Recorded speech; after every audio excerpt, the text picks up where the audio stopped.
Tuesday, March 16th, 2021. This is the Senate Transportation, Finance, and Policy Committee.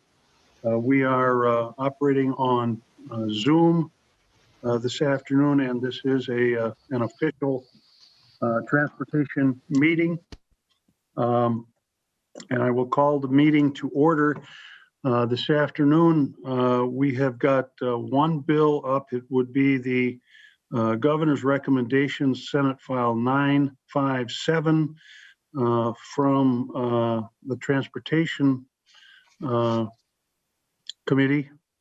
And we've got Commissioner Margaret Anderson Kelleher is with us. Eric Rudin and John Duklich from MnDOT are available, as I understand it, from questions or for questions or answer questions. And members, just so that you know, then on when we're done today, we're going to lay the bill over and we'll take the bill back up on Thursday, and we will be talking about DPS and the Met Council. I think we'll just proceed with the commissioner's presentation. And then when she is done, we can take any questions that you may have. Commissioner Anderson Kelleher, nice to see you. Welcome to the committee. Well, thank you, Mr. Chair. Nice to see you again. And why don't you just proceed with your presentation and we'll listen. Terrific. Thank you, members and Mr. Chairman, for hearing the governor's recommendations, his budget proposal today for the Minnesota Department of Transportation. For the record, I'm Margaret Anderson Kelleher. I'm the Commissioner of the Minnesota Department of Transportation. I'll give you a little high-level overview of where we're going to in this presentation today. We have I understand that we do have a fair amount of time, Mr. Chairman, so I will not rush it. In the House, I think I had about 8 minutes to do this presentation, so I'm gonna take it at a little slower pace today. And Madam Commissioner, that's fine. You've got the committee time is an hour and a half devoted to your presentation and questions from members. So take your time. Happy to hear what you have to say, Commissioner. Really appreciate that, Mr. Chairman. And so the first part of the presentation will be a bit of an overview of the department itself, and then we'll move into the governor's recommendations and any change items for this year. I also do have with me, and he is actually driving the slides for you, our Director of Budget, Josh Knaderud-Hubinger. And Mr. Knaderud-Hubinger is familiar to many of you because he also helped us a great deal when we were doing Senator Kiffmeyer's committee on vehicle registration or 2 summers ago now.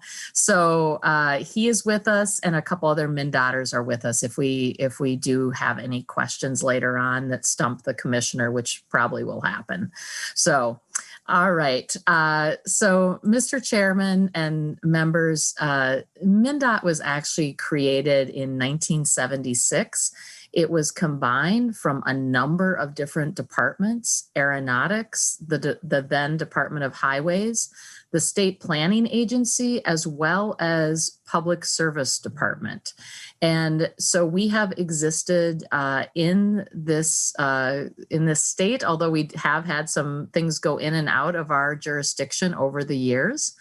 We at MnDOT develop and implement policies, plans, and programs for highways, railways, waterways, aeronautics, public transit, as we have the Greater Minnesota Transit System, and we work in partnership with our friends over at the Met Council as well, and motor carriers. And the goal is always to provide that safe multimodal transportation system for everyone traveling in Minnesota. We also recognize the economic importance of transportation to our entire economy, and also try to minimize the what can sometimes be harmful impact on the environment. And I would just like to say, I think there's been more focus in recent years as well on some of the harms that can come to people too. So At a glance, this is actually the Highway 53 bridge, which is also behind me on the screen, lit behind me, daylight on the screen, also known as the Tom Rukavina Memorial Bridge, our tallest bridge for one of the most power-packed legislators who served in the legislature. It's the fifth, this system is the fifth largest highway system in the country, with over 145,000 centerline miles and nearly 5,000 bridges. But of course, that's not the only extent of the system. We also work very closely with our local partners as well. If we could go to the photo of the Winona Bridge, 50% of the state highways and 35% of state bridges are now 50 years old or older. And this past year, or past 2 years here, last year and this year, we will complete over 398 construction projects. And I can just say that although COVID was a concern last year, we did complete every single project or make significant progress on those multi-year projects.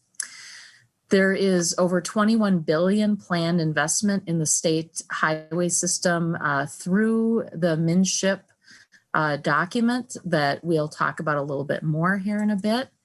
And we're going to move to the next slide, which shows you, of course, the beautiful port of Duluth. And to note that we work with our partners with the 7 public ports that exist in the state, transit services in all 80 of the non-metro counties, 133 owned state-funded airports, publicly owned, not state-owned, but publicly owned, often owned by municipalities.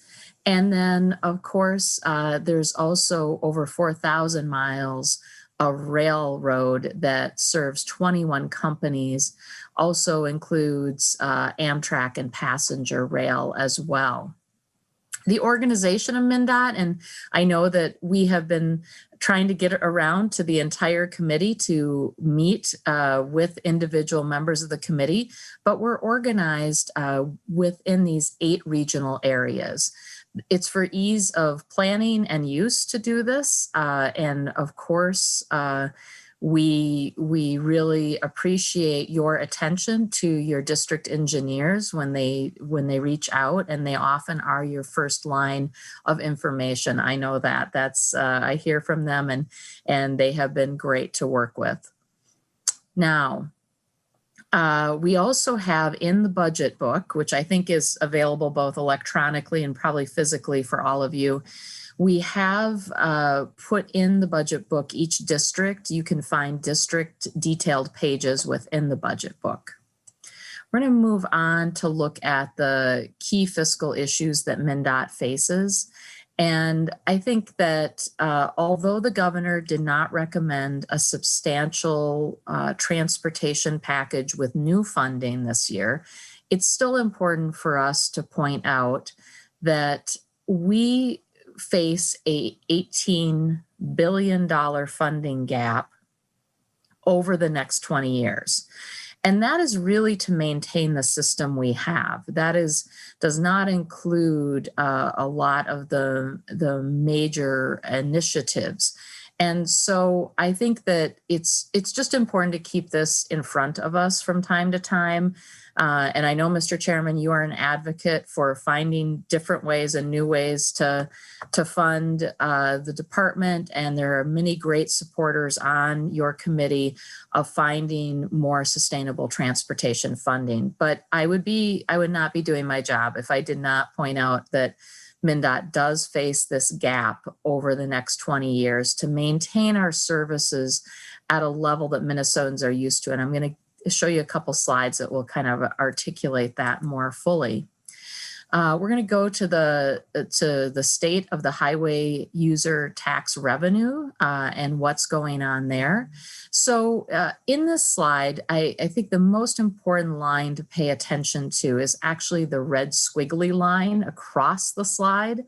And what it shows you is that although we have seen revenues growing, when you adjust for inflation, when you adjust for particularly construction inflation, and we certainly could talk about this further during the discussion portion if members have questions, the revenue growth of approximately 3.5% over the nearly 20 years that are shown in this slide gets eaten away at by the construction cost index, which actually runs at this point in our existence higher than inflation. And so the real growth has meant a drop in the buying power of this revenue to the tune of a little under 2%. And that's what that red line is representing for you, Mr. Chair and members.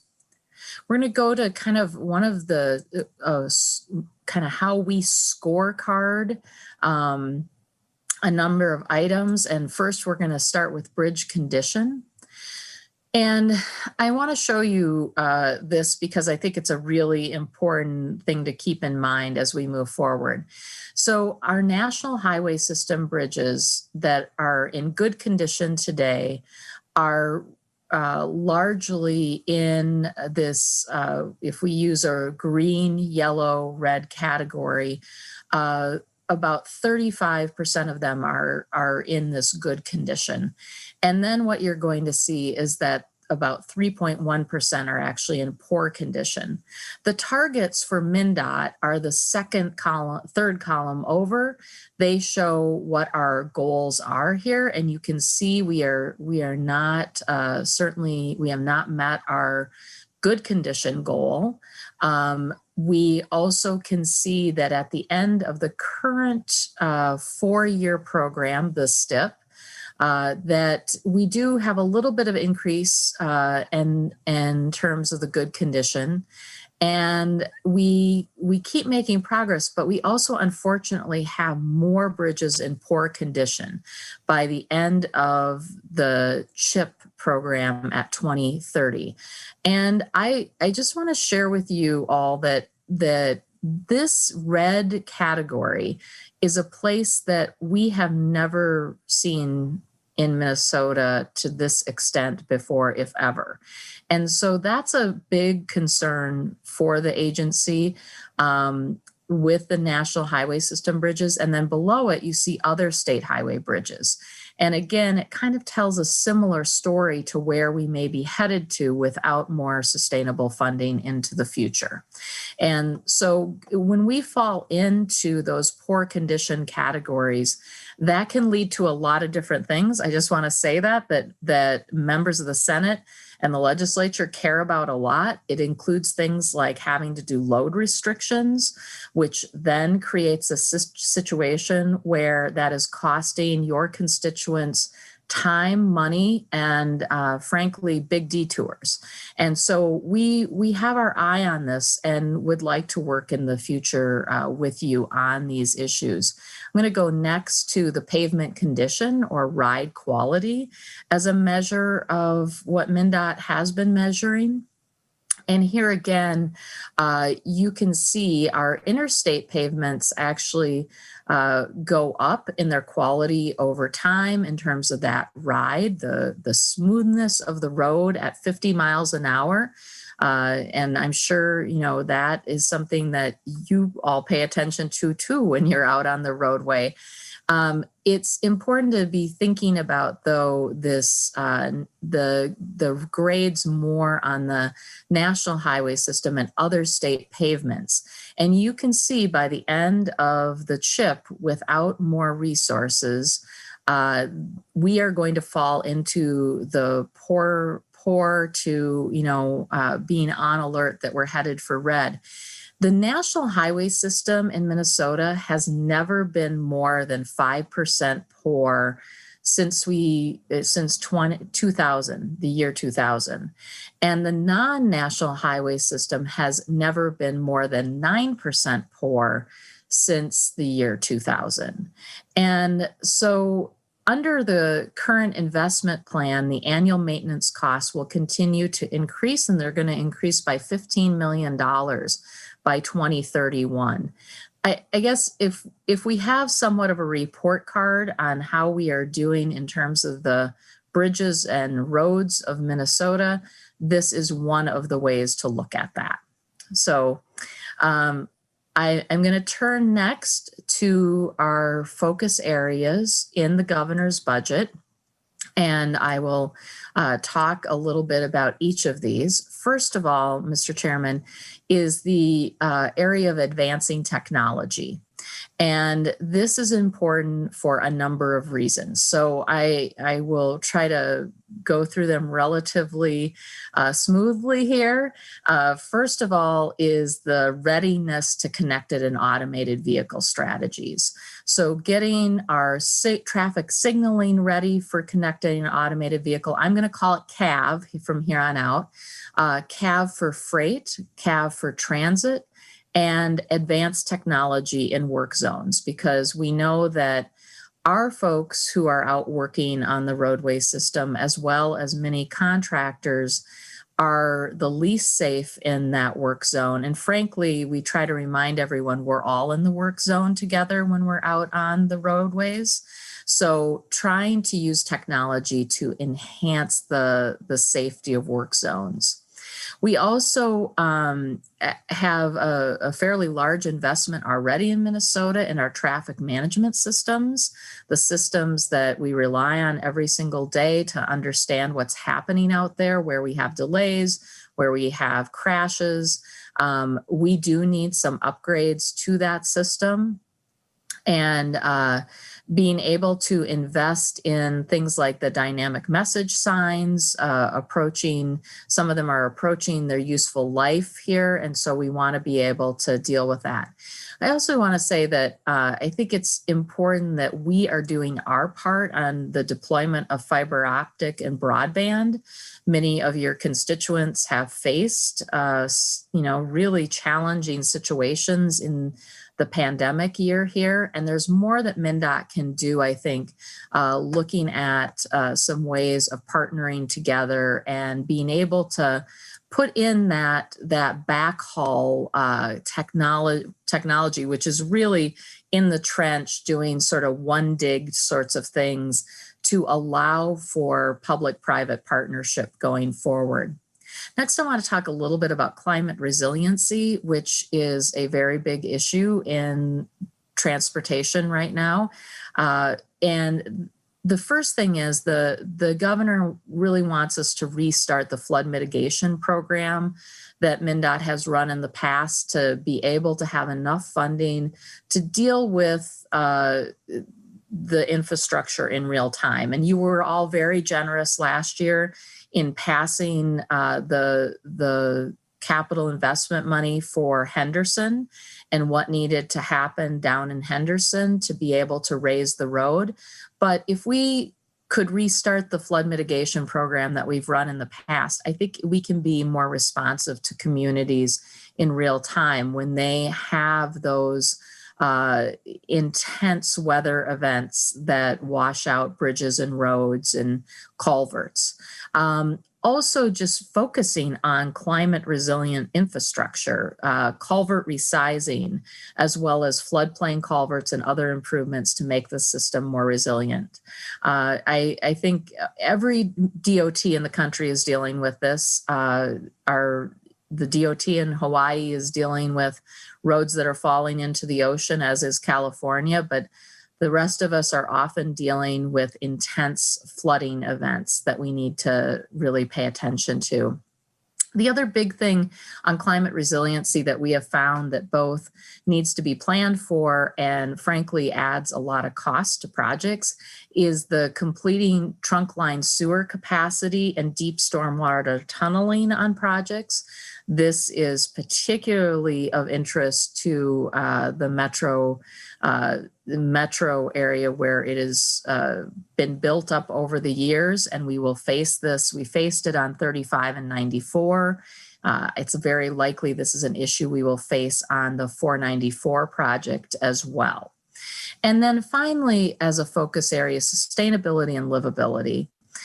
Really being able to work in public-private partnership on establishing the electric charging vehicle station infrastructure, using MnDOT right-of-way in some cases for everything from the placement of those chargers to renewable energy development. You're seeing off on the right, I think probably on your right side of this picture, if you could see the solar field there, that actually is something that MnDOT has done to do a lease back for that land, and also supply some revenue into, small amount of revenue into the agency through the development of a small solar field on a closed gravel pit that we weren't going to be using anymore. And it was quite an extensive project. This started before I came to MnDOT. I did get to see it as it was getting ready to go online kind of late last fall. And I think these sorts of public-private partnerships are things that we want to do more of. Sustainability and livability also means the creation or renewal of community and citizen academies in conjunction with highway construction projects to have really the economic weight of MnDOT be able to be shared by more people in the state. We need highway heavy construction workers. We need maintenance workers. And one of the ways we can do this is implementing mentor and school outreach and working in these community citizen academy models. And we would like to build that out. And the governor is very supportive of this. Also, being able to work to make sure your constituents have a more livable community, piloting things like the non-highway use of right-of-way for improved noise abatement strategies. Because I think you all know noise can be one of the things that we also at MnDOT are trying to solve for along the highways. I'm going to go to the next slide. This just shows you a quick snapshot of where the Highway User Trust Fund has been in this past year. And I think the important part is to say that overall, we are still down a little under 5%, $249 million compared to February, the February forecast of 2020. And so the revenue is projected to recover to that level, but it's going to take a little bit of time. And it does mean that we still have that COVID impact, even with the very little bit of federal help that came in December specific to transportation projects.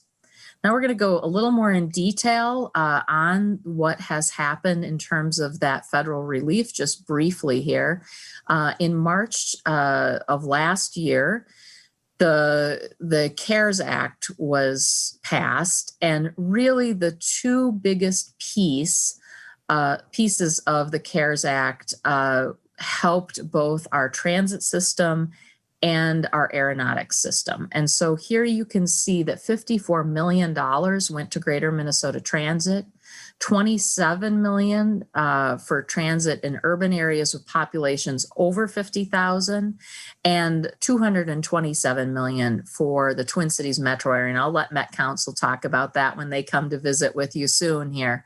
But the other part of that is there was some money directly to help transport COVID-19 positive patients for the period of time where that was really a necessity. It still is a necessity, although with more falling rates of infection and vaccines ramping up, there are some other things that transit agencies are doing, even things like food delivery. So in this picture, the upper part of the picture has the Brown County transit system, and the lower part is one of the Duluth system buses. So just want to share that CARES Act, and we're going to go next to the airport section of that. The FAA distributed $125 million back in March of last year to MSP, and then $30 million for the 8 other commercial airports, $3 million for general aviation airports, which numbered 88. 36 airports did receive nothing out of this particular round. And so just being aware of that as we move forward, but there is more that comes. And so the next slide, the December bill that was passed by Congress, this is the Corona Relief and Response and Relief Act. And in that, there actually was directly money for DOTs. This was not the case in March, and we were, I think, across the country, there were many impacts to DOTs. We, through our good cash management, were able to keep every project going and did not experience directly an impact in what we were putting out for projects last year. But this money is particularly helpful to us in being able to make sure that projects that when COVID-19 started, we needed to look out into the future and delay some of those year 4 and year 5 projects and put them on hold because we were very concerned about what we were seeing early in the pandemic about the drop off in revenue.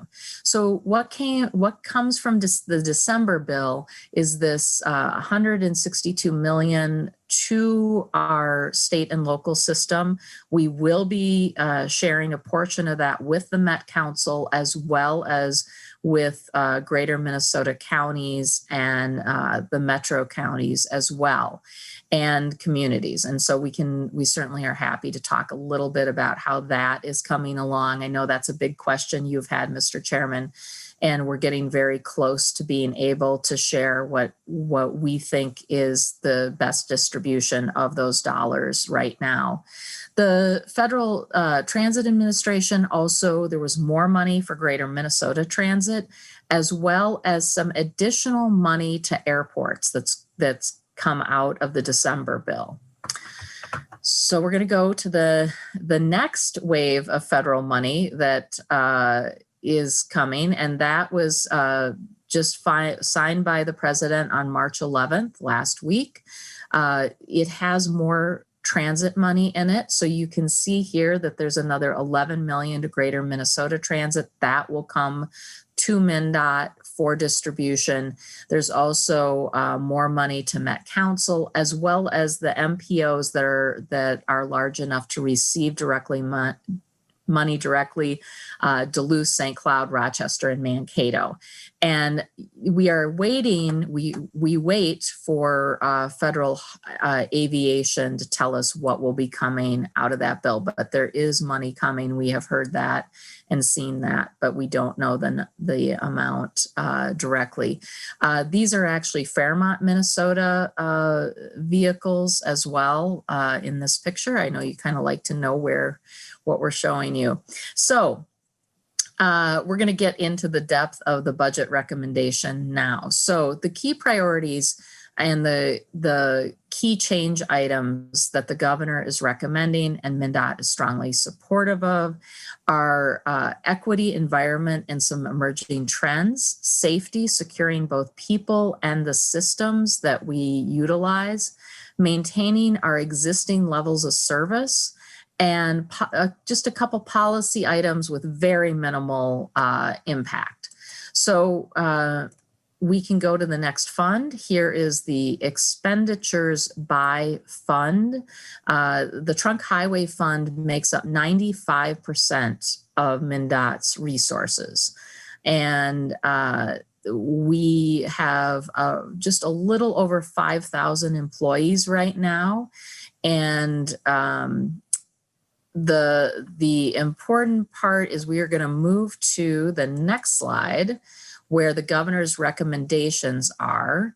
And here you will see that they're kind of bucketed in these broad areas of operations and maintenance, program delivery, that is our folks who work to deliver both the plans and the actual construction documents as well as other areas of MnDOT, working with planning and research at MnDOT, our state road construction, which I know is important to all members of this committee in terms of what we will be doing, and agency services, which I will get into the detail of in a few moments here, and just a little bit on buildings that I will discuss.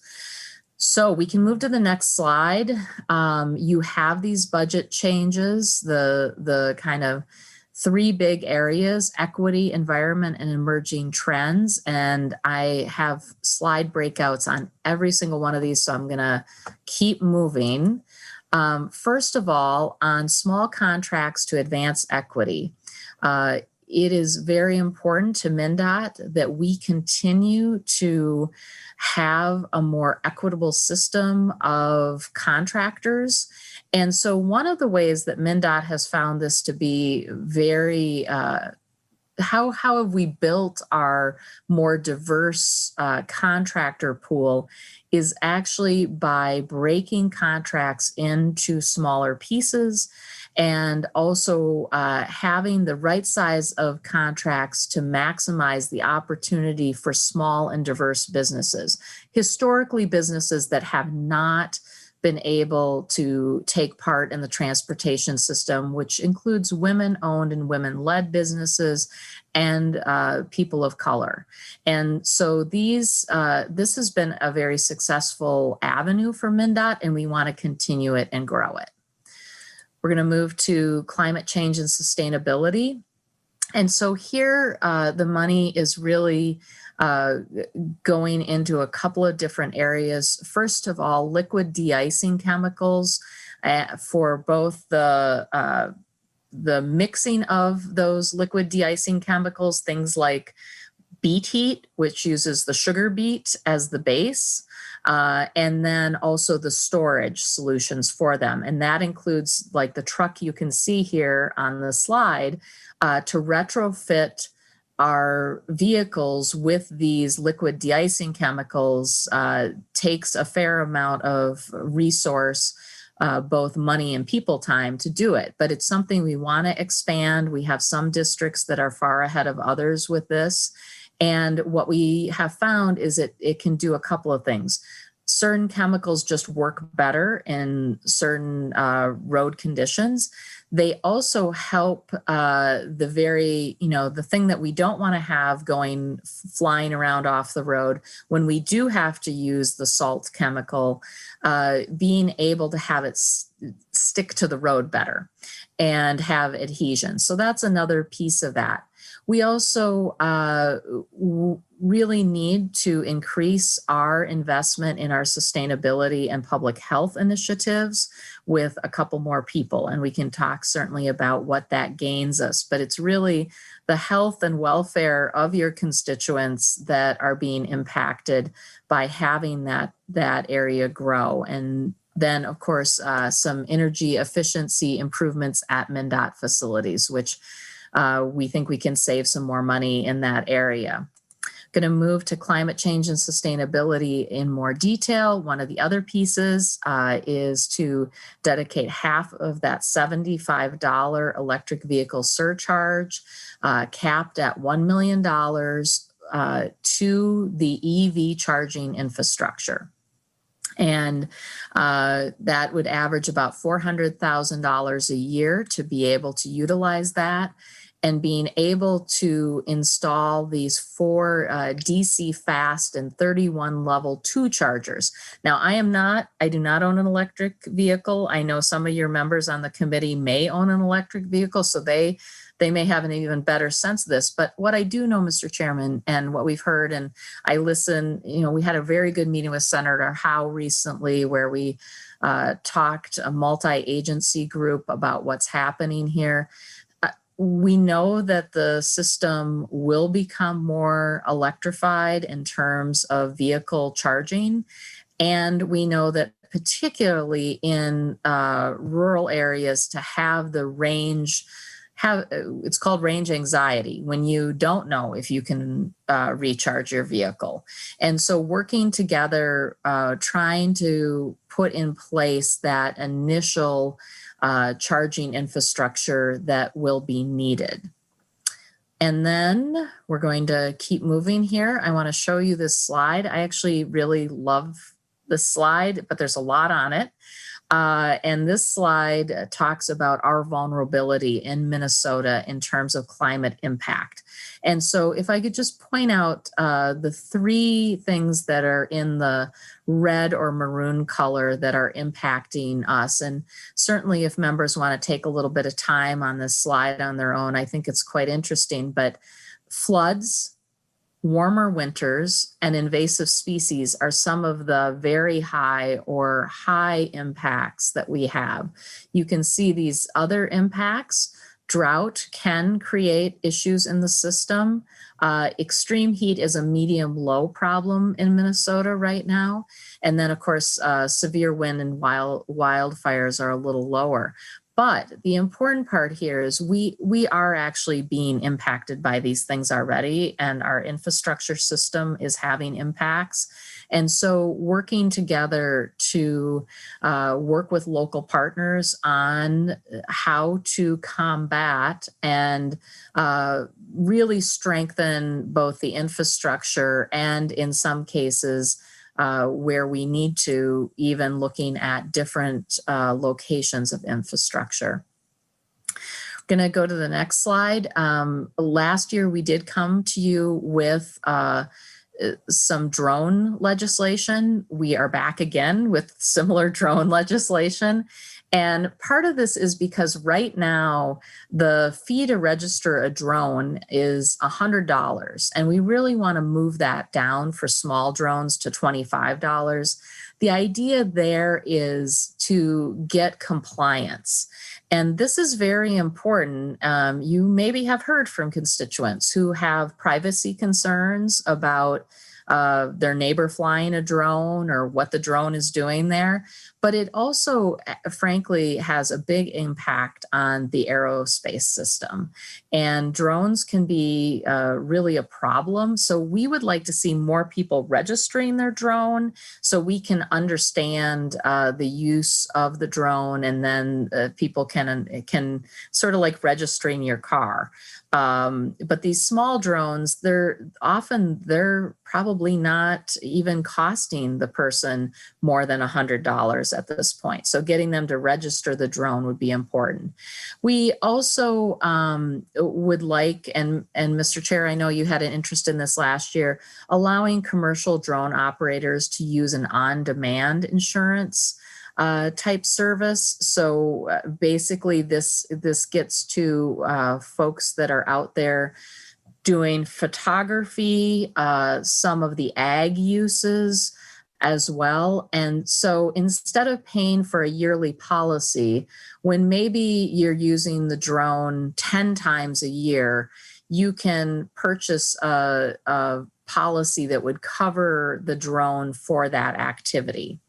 And then also we are working to review with our local partners and try to work with them to develop more consistent policies on unmanned air service vehicles like this. And so that's another important part of that policy and area. And it does take a little bit of resource to be able to have the people time to do that. I want to move next to cybersecurity risk management and the agency's priorities on this. We are looking for a base budget increase. I want to just say that I have greatly appreciated the governor appointing me to the Blue Ribbon Council on Technology, serving with Rick King, and we have worked on a number of different things. One of the priorities I have for MnDOT is to make sure that we are in as good a shape as we can be in this cybersecurity and risk management area. We actually have more connected systems, more connected things than any other agency in state government. due to our traffic cameras, our sensors, a number of things. Each one of those things creates a vulnerability in the system for a bad actor to potentially get in and cause harm for everyone and cause a lot of chaos. So we have been working on this since I came to MnDOT. My background for 10 years in the technology field led me to really believe that the important part of this is we are using IT as a business strategy at MnDOT. And I'll share with you that, you know, this base increase really helps us modernize. It helps us reduce our cybersecurity risk. It helps us assess our risk management portfolio as well, and it protects sensitive assets that the state has, including those message boards, the traffic monitoring and management system. We work really well with our Minute partners, and I want to say that for everyone here. We have an excellent chief business CBTO, Chief Business Technology Officer. I wish we could just call him CIO, but there's only one CIO in the state, and that's Tarek Tomes. And I have worked closely with these folks as we have been doing a lot of input on the Blue Ribbon Council. The next slide will actually show this to you. So when I came to MnDOT, I wanted to know, where are we in our risk? And so Minute provides us with this way of looking at our security risk. And so you can see that in 2018, we had some vulnerabilities. The best score you can get on this scale is 40. And you can see we are making real progress towards that as an agency. This is a risk assessment that I look at. There's detail that goes with it that is important for agency leaders. So we are working on things like security lifecycle management, ongoing access reviews, data recovery preparation for priority 1 and priority 2 applications. Those are the sorts of applications, everything from critical business applications where we're working with contractors and need to also protect that contractor data as well. Disaster recovery plan effectiveness, and much more. And so I'm not going to bore you with this. I know not everyone likes to talk about technology, but frankly, it was probably in a more vulnerable place than we were, but we do need further investment in those areas. We're going to go to the next slide, rail grade safety and development. So the governor's recommendation here is for 2 additional rail inspectors funded through the assessment on railroads. We currently have 4 inspectors, and they actually work in partnership with the private railroad inspectors. So this is a good example of public-private partnership again. I want to give you an idea of what those 4 rail inspectors have found. So in 2019, those 4 rail inspectors employed by MnDOT found 4,340 defects and 31 violations. In 2020, the year of COVID-19, they still were able to get out there and do their work. 4,275 defects, as well as 24 violations. And so we really think that this is a safety issue for everyone, folks who are working in the railroad system, the traveling public who travels alongside that system, as well as the workers in the system. We're going to go to the next slide. So it's no surprise that during this year of COVID-19, there's been increased numbers of people who are sheltering in the MnDOT right away. And There's a lot that MnDOT cannot do on this issue that other agencies, human services, as well as housing and local governments are doing. But what we have found, Mr. Chairman and members, is that a little bit of money here could help us coordinate and minimize the establishment of encampment sites along the right-of-way and engage the public in developing sites that can also honor the people who, unfortunately, we often have deaths in the right-of-way where people are living, and to recognize their cultural values. And so I think a really good example of this is the picture that you see on the right side. This is what has shorthanded been called the Wall of Forgotten Natives, the Franklin Encampment. And we have worked with the community, with the Native American community at Little Earth and a number of our tribes in the state of Minnesota to work to not have people establish camping in this area again. But it takes a lot of coordination to do that, and a little bit of resource here will go a long way in being able to try to, not have people sleeping in the right-of-way as often.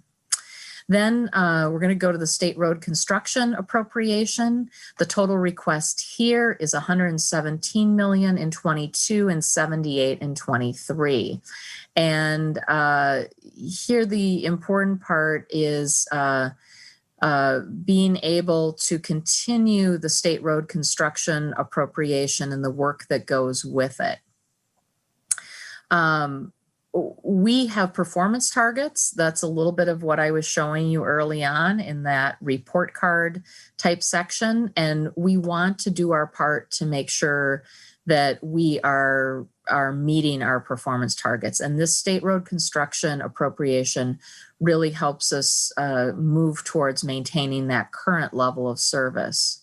The next slide actually covers operating pressures, and the governor did recommend that the base budget be increased at MnDOT and continue forward from the Trunk Highway Fund. This addresses a number of things: compensation pressures, which largely are healthcare and step increases.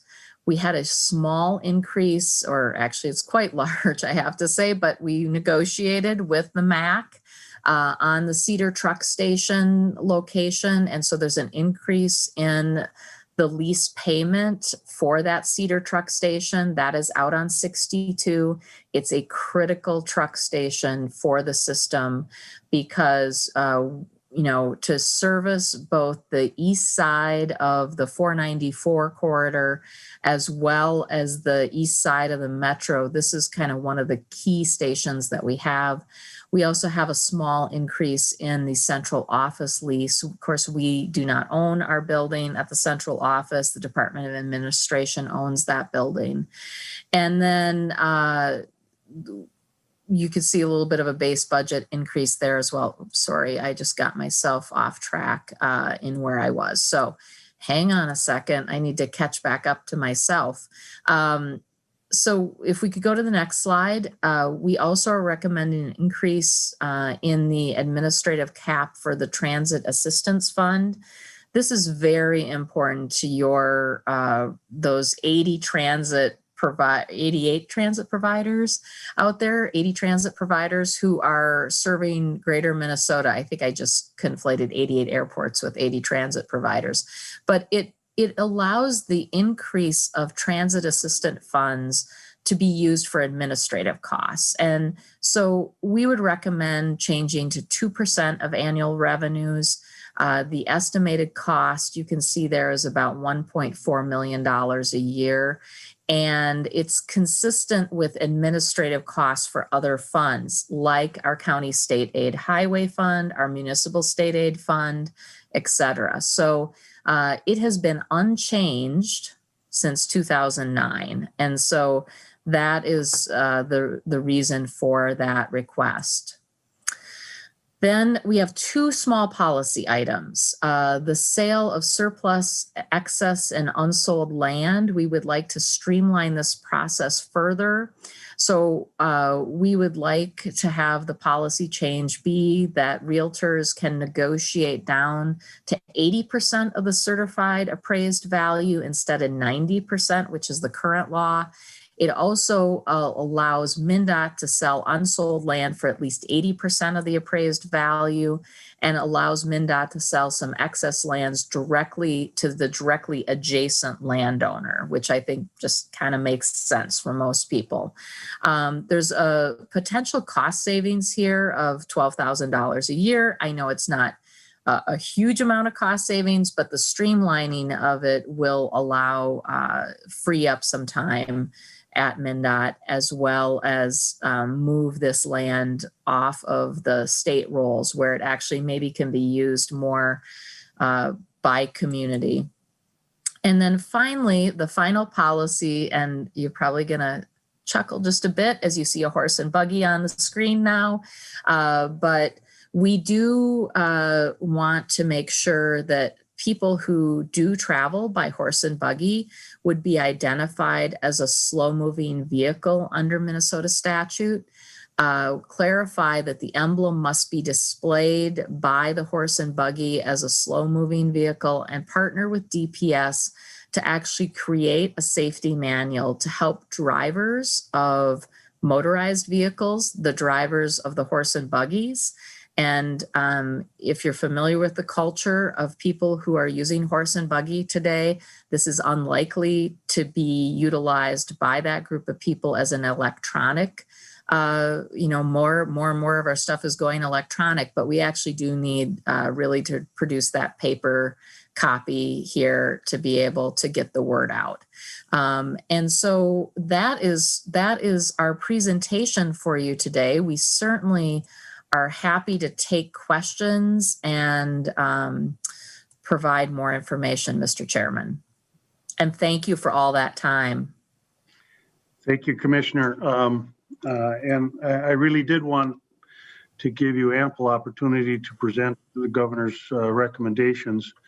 And that's why we have devoted, an entire hearing to MnDOT for that purpose. So I really do appreciate the thorough explanation that you have given us. We are going to go to member questions, and I'll lead off.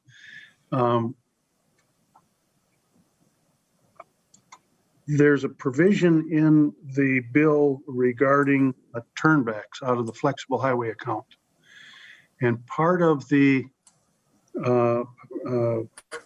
proposal looks to be to take $10 million out of that flexible account, put it into the trunk highway fund. And I thought, Commissioner, that the only thing that money could be used for would be for, if there's a surplus, that it could only be used for county and either municipal or township roads. Am I wrong on that, Commissioner? So, Mr. Chair, if you don't mind, I'm going to phone a friend here and ask Mr. Radine if he wants to take that, or if he has someone else with us that would like to take that question. That's a fair response. Mr. Radine? Yes, thank you, Mr. Chair. For the record, Eric Radine with MnDOT Government Affairs. And we'll certainly look into that and get back to you. There are times where the work that is done before a road is turned over to a county or city is performed while that road is still on the trunk highway system. And so my assumption is that that is probably what's going on in this case. But I think it would be best, since that's, again, kind of an assumption on my part, we'll check with our state aid folks and find out what's going on in this particular case and get you that information, if that's all right. Yeah, if you would do that, I'd appreciate it, Mr. Radine. I would not want MnDOT to in effect bypass the statute that talks about where the surplus money can go by holding the highway, as a trunk highway before the transfer is made. Because as I recall, the statute is fairly clear where you can spend the surplus out of this flexible account. Now, the follow-up question then, Mr. Radin, is it seems to me that there's a provision that says you can only make an adjustment or a change or something to this flexible account every 6 years. And I'm a little fuzzy on that, and I apologize. But you know, is that correct that we can, if a change is made, you're changing the formula here just to a certain extent, is that a change that could only be done every 6 years? Mr. Chair, you're correct that the state constitution does limit how use of that fund can be changed, and that is every 6 years. So I think, you know, again, we maybe would want to talk to Ms. Stengel about whether the change that is being proposed in this bill would actually meet that restriction, because I don't recall any internal discussion about, you know, proposing a change that would limit us then to no further changes for 6 more years. So, you know, it is possible that our budget proposal makes some adjustments within the distribution of those funds, but I'm not sure that would set off that 6-year clock for any further changes here. I don't think that would be our intention, Mr. Chairman. Yeah, and I'd appreciate it if you would check into that, because I would be pretty hesitant to accept this proposal if, in fact, it would prohibit the legislature from looking at another change for an additional 6 years. It would be, to me, a much bigger issue that we'd have to have a lot more discussion on if that's what we were going to accept. So I appreciate that, Mr. Radin. Next member questions. First, I have Senator Kiffmeyer up. Thank you, Mr. Chair. Good to see you again, Commissioner. Glad to have the opportunity to hear more details. I always appreciate that subject. I was interested, though, we've got kind of a unique situation going on, because I see in the governor's budget, they're talking about that $18 billion shortfall. And yet when it comes to electric vehicles who use the road and do just as much wear and tear as gas powered, maybe more, because they're heavier with those large batteries that they have. So I would have thought the governor would have had in his proposal some equity here in regards to electric vehicles paying their fair share to the Highway User Transportation Fund. So I am just puzzled as to, isn't that just going to make it even worse? And I would have thought the governor then would have proposed some equity in regards to electric vehicles. Could you address that a little bit more, Commissioner? Madam Commissioner. Thank you, Mr. Chair. And thank you, Senator Kiffmeyer. It's good to see you too. And I think that there is a little bit of unsettledness about this issue of how are we going to really do that replacement that's going to be needed into the future as we see the vehicle manufacturers moving towards more and more electric vehicles. And so I just want to say that my commitment to all of you is that I want to work with you on this. I think the governor wants to work on this. We actually had anticipated through even the Sustainable Transportation Advisory Committee that we might have a work group on funding. And so we haven't started that up yet. That is one of the things, that committee, the Sustainable Transportation Advisory Committee has been working. But the funding portion of it, and I would really welcome ideas like Senator Howe's idea that we were discussing the bill that he has introduced, which looks at possibly a replacement for the gas tax at the charging pump or at another level of the electric system to be able to replace.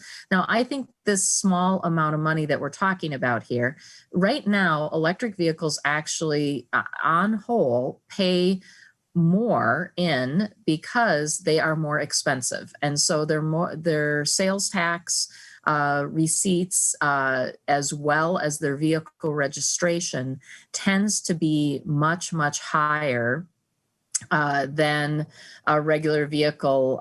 Like I said, I don't own an electric vehicle. I'm still driving a minivan from 2008, I think, or something. Not the most fuel efficient thing in the whole world. My daughter took my car. So I understand we need to work on this. And I really would like to see us work together on it and there might be a couple options. One is the road user charge idea. We recently were made aware that it looks like we're going to have a positive result on a project we're doing with the Kansas Department of Transportation, looking at, as a voluntary program, looking at rural road user charges. So, Senator, you raised a good point. I think the important part is we have a couple more years to get this down and kind of figure out the direction we're moving on gas tax replacement for electric vehicles. So the governor is concerned about this, but I think without legislative input and support, it will be very difficult for us to solve for that replacement revenue. Commissioner, I'm not sure that I would agree with you that it'd be a good idea to exempt electric vehicles because they're more expensive. Easy comparison, we would then also exempt maybe Bentleys and Maseratis because they pay more in sales tax also. So I'm not so sure that I would agree with that comparison. Well, Mr. Chair, I hope I didn't say that we're exempting them. I think what I'm saying is that right now, as of today, with what's available on the market, they actually are paying in on average more than my minivan, even if I went out and bought a new minivan overall. But it's not true for all users. I see Senator Howe's like, not my truck. And so we need to work on this. I think the fair point is I don't want to get into a back and forth on it, but the point is that there are kind of two different pieces of this. One is the revenue replacement issue that we've begun working on, having a discussion with Senator Howe, others who have bills about road user charge as well. But then the other piece of it is the infrastructure piece of it. And really this piece of the governor's proposal is to that infrastructure piece that is very necessary to be in place. Senator Mr. Chair, thank you. I just wanted to follow up.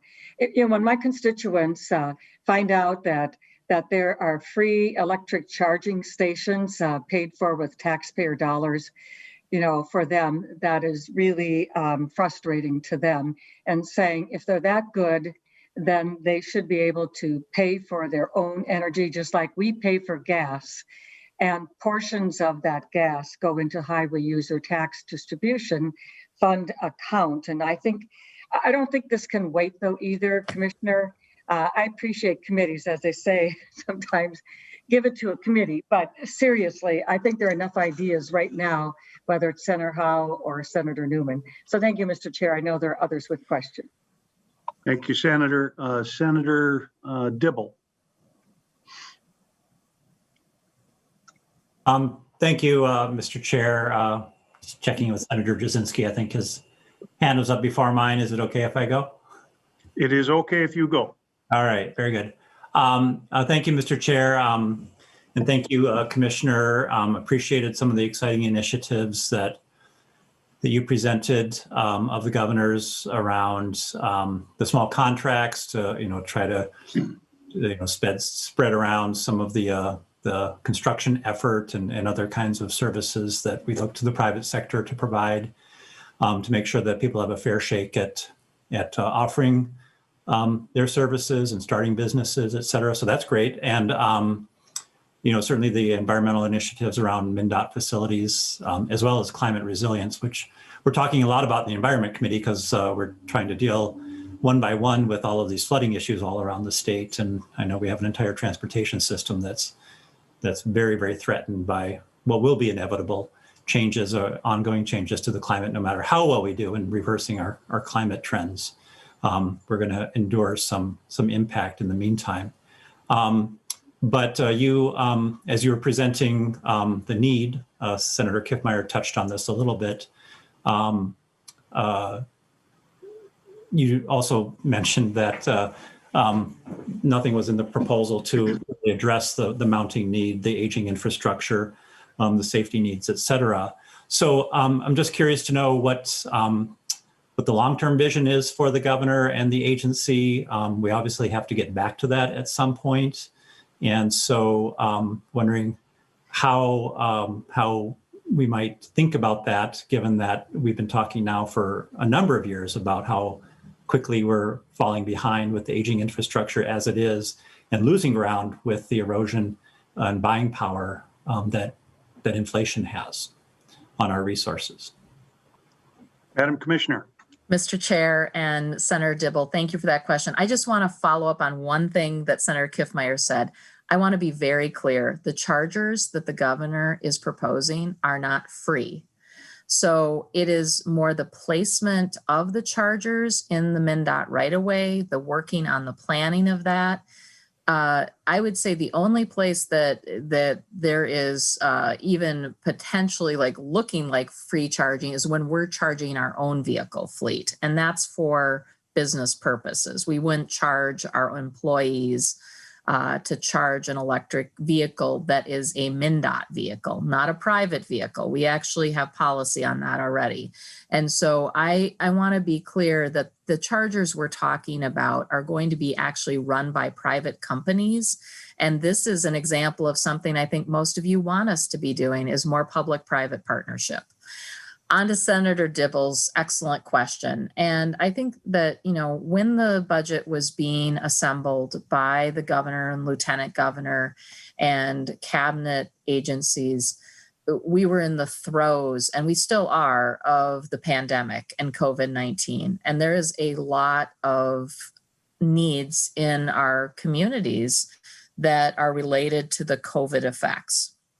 Everything from recovery of the small businesses out there, retail and restaurants, to helping people who may have permanently lost a job here and need to retrain. And so the focus of the governor and lieutenant governor in this budget is on COVID recovery.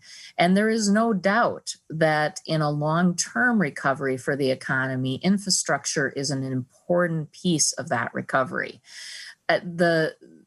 But when proposing the budget, they really felt they needed to focus on those most immediate needs and the immediate health of Minnesotans. I appreciate that. I respect that. I respect my colleagues who've been working very, very hard on these items. And so I think the governor would tell you, if he could be with us today, that he strongly supports sustainable ongoing transportation funding and really looks forward to that discussion in the future.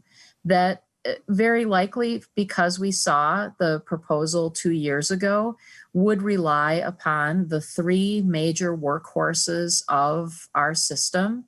And that is some adjustment on the fuel tax, whether that's for debt service, because our debt service level is growing at MnDOT, whether it's for those budget busting bridges that are coming, bridges like the Blatnick Bridge and the funding that will be needed there, or the motor vehicle sales tax and the excellent work that Senator Kiffmeyer did last year on registration and what can happen there. And so there are definitely those three big pieces.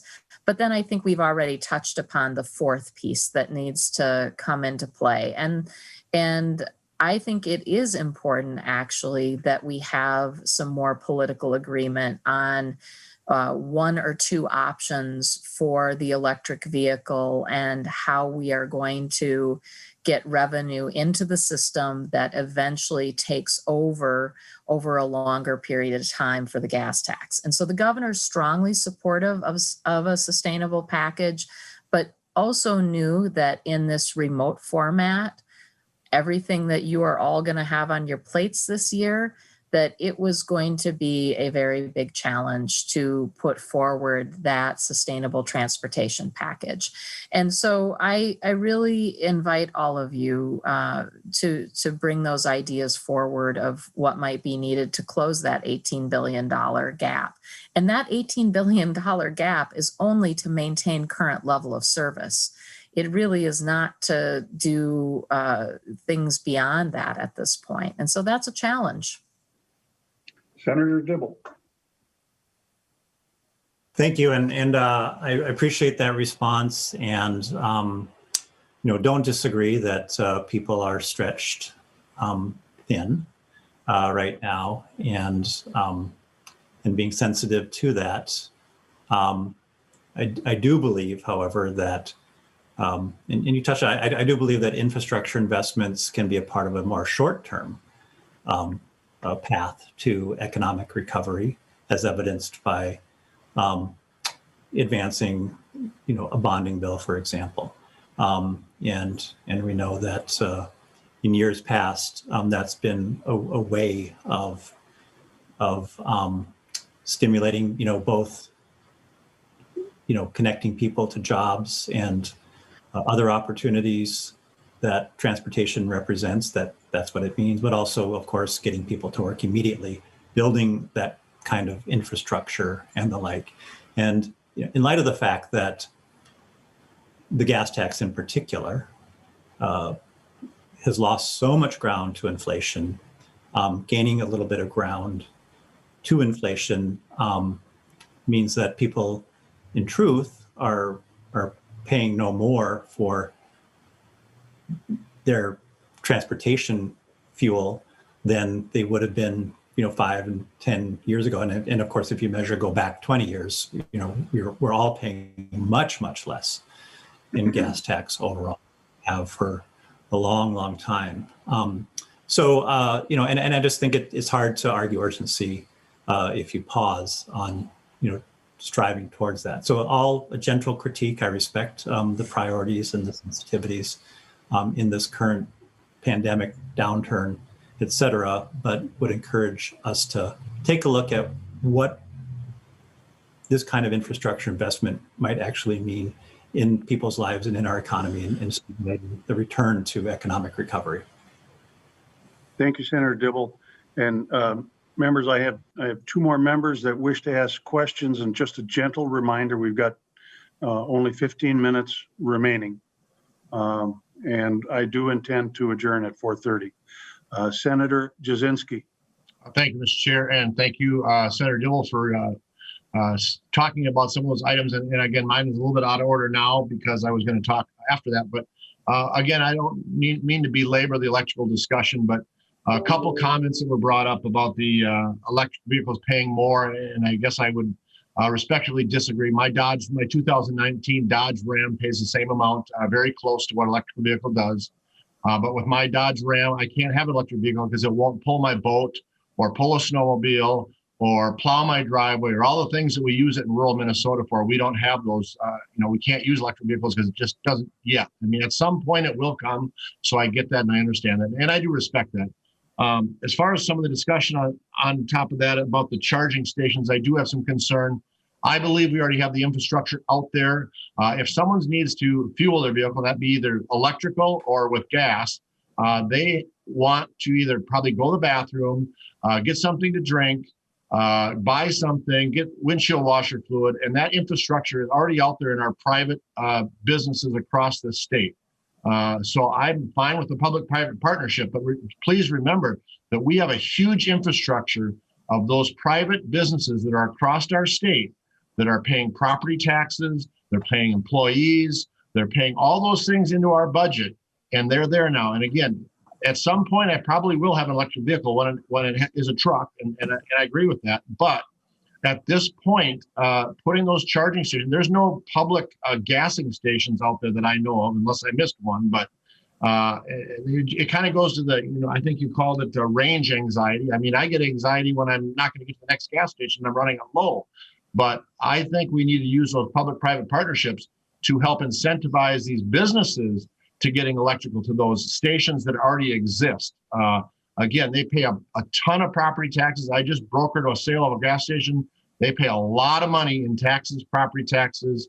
They employ people. So when we have that in the governor's budget about putting charging stations out there, I have a huge concern because we need to work with our existing businesses to have them. They have the infrastructure, they have the restrooms, they have everything set up in place to provide that fueling. And I don't see anybody pulling over the side of the road to charge when not wanting one of those amenities that the gas stations already have. So with that, I'll be quiet. But again, that's my concern. Otherwise, it was a great presentation. Thank you very much. And it's nice to see you, Commissioner. So, Mr. Chair, can I just acknowledge Senator Jasinski and his point? Really our work here on the charging network is with private entities. And it's that, MnDOT has an expertise in some of the land management issues, especially around right-of-way. And so it's not the governor's intent, and it's not my intent to start running electric charging stations. That's not what we're doing. We're not going to compete with Quick Trip or anyone else out there. It's really to partner with them to get this charging network in place. And so I think I hear you all needing more detail on that, and we can get you some more detail on that. Thank you, Commissioner. Senator Johnson Stewart. All right. Well, Chair Newman, thank you for calling on me. Senator Jasinski, respectfully, I must challenge you on your gender blindness. The last place that I will ever go late at night to go to the bathroom is a gas station. You might remember the name Katie Poyer. If you're a young woman, you certainly remember her name because she was abducted from a gas station in Moose Lake. I have no connection to her other than the fact that I'm a female, and I can tell you gas stations are scary places if you are a woman driving alone. I'm a little emotional about that because I think there is some actual fear there, and without data, you can't really, it's inappropriate to declare those things from one perspective. The other reason I raised my hand. Oh, yep. Johnson Stewart, you are muted. Okay, I also, Chair Newman, I really must tell people, or tell you, sir, that, and others of this committee, that pavements are damaged by equivalent single axle loads. The equivalent single axle load of a passenger car, regardless of its EV or gas combustion engine, is 1/6700th of the equivalent load of a truck. So please, let's stop talking about heavy batteries in electric vehicles because it is an infinitesimal impact on our pavement conditions. And then the last thing I just Senator want to Johnson offer. Stewart, please don't scold us for taking a position or making a statement. You are absolutely at liberty to make any statement that you wish, but so is every other senator. Senator Johnson Stewart. Thank you, Chair Newman. I just wanted to make sure that somebody knew that piece of information. The only last piece of information I would offer up, Senator Newman, is my offer to Commissioner Anderson to help devise some new methodologies for equitably charging electric vehicles, since we are in an absolute critical need right now to back fund the loss from gas tax. Thank you very much, and I apologize. Thank you, Senator Johnson Stewart. Next up is Senator Howe. Well, thank you, Mr. Chair, and Commissioner, good to see you again. I think we had a great discussion the other day about the EV with the, we had MPCA there, we had Commerce there. I thought it was a great discussion. The other day I had to go to a funeral out in, actually by the South Dakota border all the way out to Browns Valley. And during that, I've driven that route a couple of different times just recently.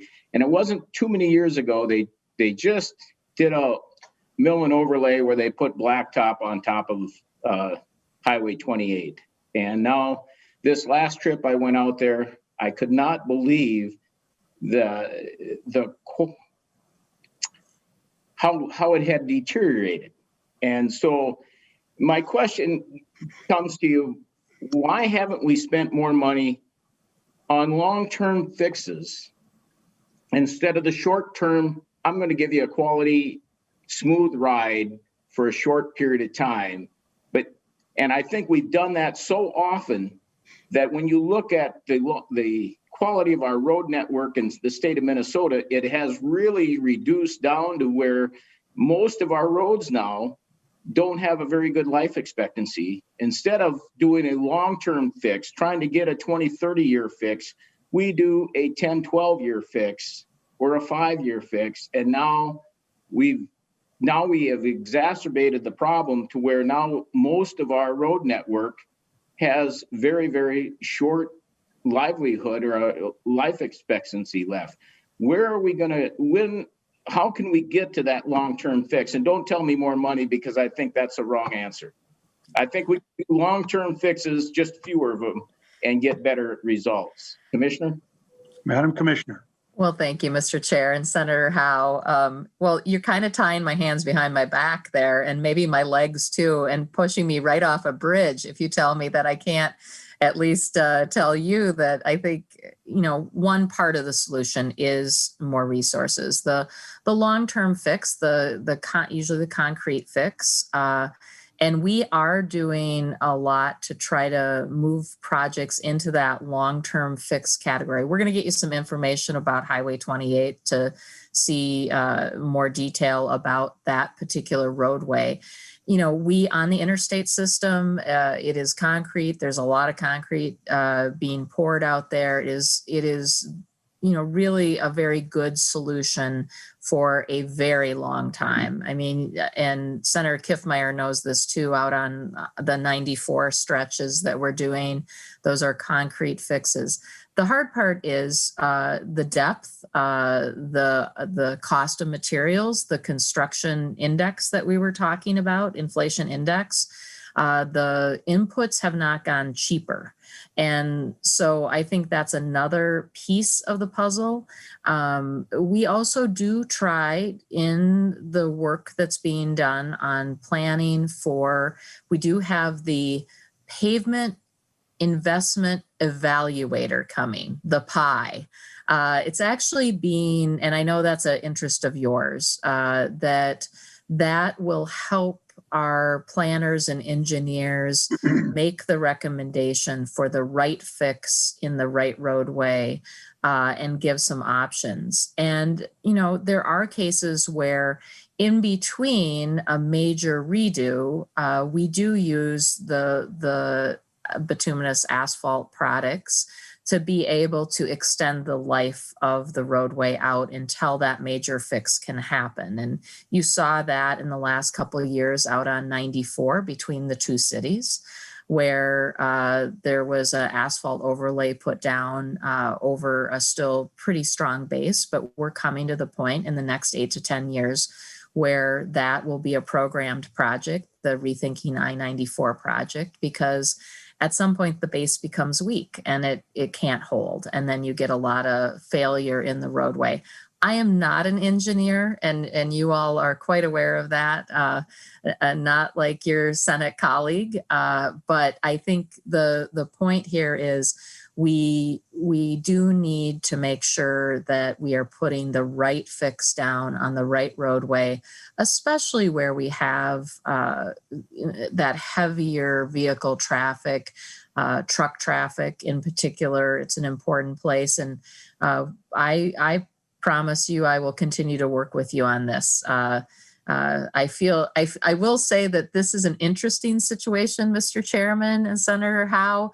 I didn't anticipate having such, that was one of those things I didn't anticipate 2 years ago when I became into this role. But the love affair between the blacktop folks and the concrete folks probably doesn't really exist. And so we often are working with them each. I just want to say one other thing. There's been a lot of consolidation in the construction industry in the last 20 years.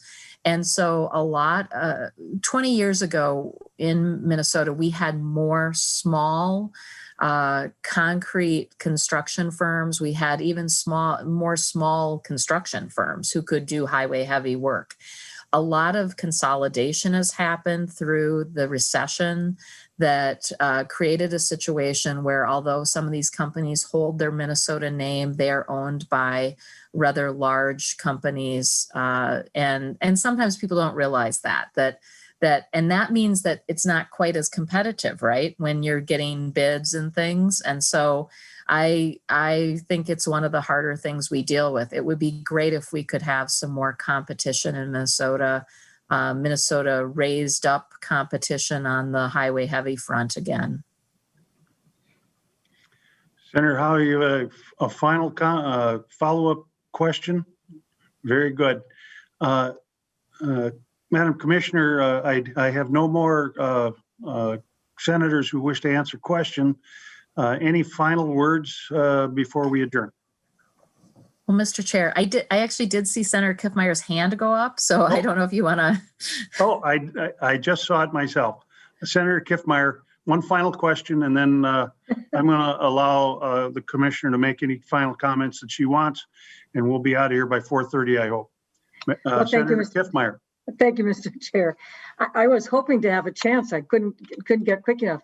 But Commissioner, one question I have for you is interested on this liquid de-icing chemicals and the comparison of that cost to road salt. And maybe you could just go into your closing comments if you wanted to answer that first. Madam Commissioner. Oh, she's frozen. I think our commissioner got frozen.